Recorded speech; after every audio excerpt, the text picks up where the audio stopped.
सज्जन जिंदल के नेतृत्व वाली जेएसडब्ल्यू ग्रुप ऑटोमोबाइल सेक्टर में अपनी मौजूदगी को और मजबूत कर रही। कंपनी अपने ब्रांड के तहत कारें और ट्रक लॉन्च करने की योजना बना रही। ये कदम एमजी मोटर इंडिया के साथ ज्वाइंट वेंचर के ऐलान के 1 साल बाद उठाया जा रहा है। जेएसडब्ल्यू ग्रुप ने एक नया ऑटोमोटिव डिवीजन शुरू किया है, जिसका नाम रखा है जेएसडब्ल्यू मोटर। गौर करने वाली बात यह है प्रवीण सर कि ये JSW MG motor India joint venture से अलग होगा। बिल्कुल। अब सर नया डिवीजन वो इलेक्ट्रिक, हाइब्रिड और नेक्स्ट जनरेशन की गाड़ियों पर फोकस करेगा। इसके लिए कहा जा रहा है सर कि अगले 5 सालों में $3 बिलियन, अगर मान लीजिए इसको कन्वर्ट किया जाए प्रवीण सर, तो ये 25,000 करोड़ रुपए के आसपास का इन्वेस्टमेंट का मामला आता है। तो सर हम आपसे समझना चाहेंगे कि क्या है ये जिंदल ग्रुप की प्लानिंग और क्या बड़ा कुछ चेंजेस ऑटोमोबाइल सेक्टर में आने वाला है? नहीं, देखिए, ऑटोमोबाइल सेक्टर में अब एक गला काट प्रतिस्पर्धा का दौर मुझे लगता है शुरू होने वाला है। जेएसडब्ल्यू तो सर रही भी नहीं थी इस लाइन में। बिल्कुल।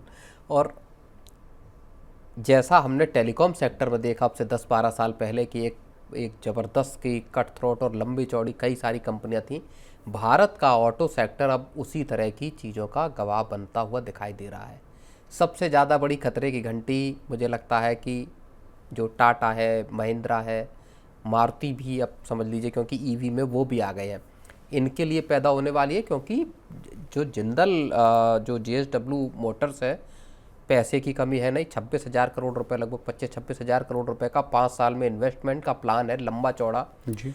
5 साल में मतलब 2030 तक 25 मॉडल लेकर आने का प्लान है। मेजरली उनका एसयूवी जो पूरा जो गाड़ियाँ किस तरह की होंगी, उसमें ज़्यादातर एसयूवीज होंगी, एक आध सेडान गाड़ी होगी, इस पे उनका फोकस है। एक बड़ी चीज़ ये है कि हाल में ही एमजी के साथ डील हुई, एमजी के साथ वेंचर है, और उसमें एमजी के साथ उनकी तमाम तरह की गाड़ियां, जिसमें ईवी भी हैं, जिसमें आईसी भी हैं।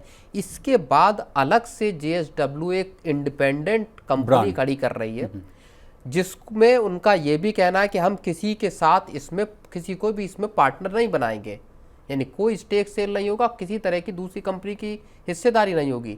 इंडिपेंडेंट एक पूरी की पूरी स्टैंड अलोन ऑटो कंपनी खड़ी करके कारें बनाने का इरादा है। चीन से लेके, जर्मनी से लेके, फ्रांस से लेके, तरह तरह के जो इंजीनियरिंग के लिए अलग, डिज़ाइन के लिए अलग, कंपोनेंट और बाकी जो चीज़ें हैं ईवी के लिए, उस सब के लिए वो अलग अलग कंपनियों के साथ टाई अप करने का बड़ा प्लान है। तो इसका सीधा मतलब ये है कि अब आने वाले वक्त में, यानी जून 2026 के तक उनका पहला मॉडल जेएसडब्ल्यू मोटर्स का आने वाला है, लॉन्च कर देंगे वो।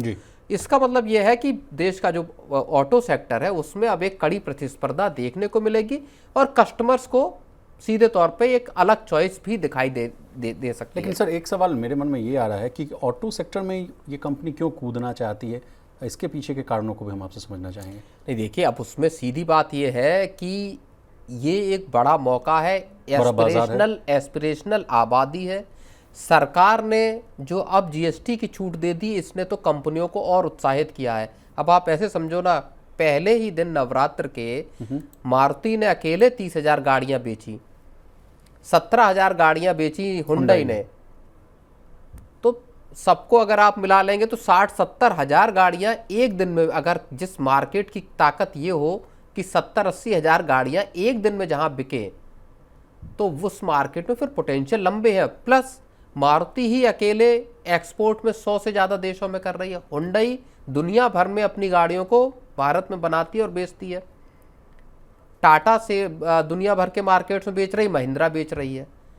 तो आपके पास सिर्फ और सिर्फ घरेलू मार्केट नहीं है, अब दुनिया भर के बाजार आपकी गाड़ियों के लिए खुले हुए हैं, और कंपनियां इसका फ़ायदा उठाना चाहती हैं। और जेएसडब्ल्यू भी, देखिए, पॉकेट में आपके कितना कैश है ये फैक्टर करता है। जेएसडब्ल्यू के पास पैसा है, सज्जन जिंदल और जो पार्थ जिंदल है उनके बेटे, जाहिर तौर पर लंबे टर्म का विजन है, और उनको लगता है कि ये एक सेक्टर ऐसा है ईवी का प्रॉमिसिंग है। आबादी तेजी से भारत की जो है उसकी पर कैपिटा इनकम बढ़ रही है, नई नौकरियां क्रिएट हो रही हैं, तो वहाँ पे उनको मौका दिखाई देता है। अब सर गाड़ियों की बात हो रही है तो गाड़ियों की सेल पर भी जो है चर्चा कर लेते हैं। बहुत ताबड़तोड़ सेल देखने को मिल रहा है सर, और आगे भी अभी जो फेस्टिव सीजन वो ख़त्म नहीं हुआ है, आगे भी अब देखिए एक तो दशहरा का वो उसका अंत होने वाला है, वो है, और दूसरी बात दिवाली है, उसका छठ और तमाम तरह की जो पर्व है वो भी है।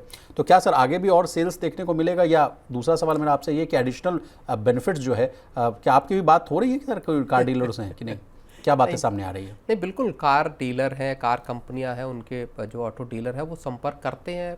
ऑफर्स अभी अच्छे खासे ऑफर्स हैं, और मुझको लगता है कि सिर्फ और सिर्फ ये डील सब दिवाली या छठ तक नहीं रुकेंगी। ये आप समझिए कि हर साल ऐसा होता है कि साल के अंत तक डील्स रहती हैं, जहाँ पे कि जो स्टॉक क्लियरेंस होता है आपके साल के अंत में, दिसंबर में क्रिसमस की सेल्स रहती हैं, तो वहाँ तक कम से कम अच्छे खासे डिस्काउंट रह सकते हैं। लेकिन ये चीज़ इस बात पे भी डिपेंड करेगी कि कंपनियों का जो स्टॉक पाइल है क्या वो निकल जाता है कि नहीं। हो सकता है अगर 70-80 हज़ार गाड़ियाँ एक दिन में बिकी हैं, तो हो सकता है दिवाली आते आते ही जो कंपनियों का जितना स्टॉक पीछे पड़ा हुआ था, आपका जो डीलरों के पास स्टॉक पाइलिंग थी, इन्वेंट्री जो थी वो सारी निकल जाए, और उसके बाद कंपनियां प्रोडक्शन उस लेवल पे क्या है जहां पे कि वो जो कंज्यूमर की डिमांड है उसको पूरा कर पाए। जी।